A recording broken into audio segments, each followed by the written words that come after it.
Election headquarters. We're less than 2 weeks away from the midterm elections. Both Republicans and Democrats are seeing high marks for voter enthusiasm. But one voting bloc could end up making the difference in the races and the issues across our state. ABC4's Glenn Beebe has the latest on the election.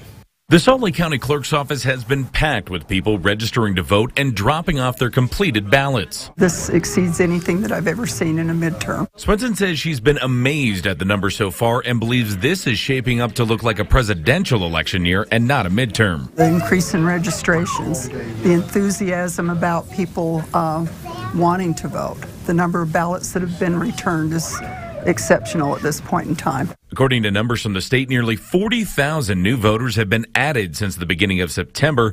During the 2014 midterm, the number of new voters during that same time was just more than 5,000.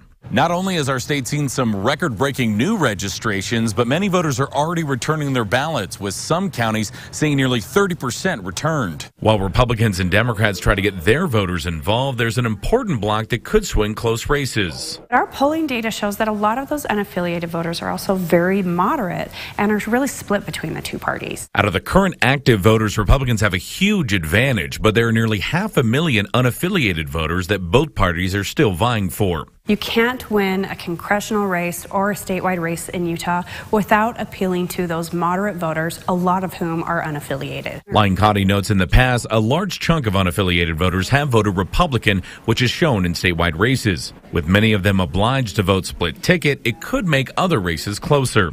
Reporting in Salt Lake City, I'm Glenn Beebe, ABC4 News. Now, so far, more than 14% of people across the state have already voted.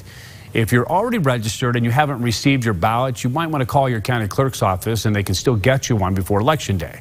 People can also still register to vote online until October 30th and in person on Election Day.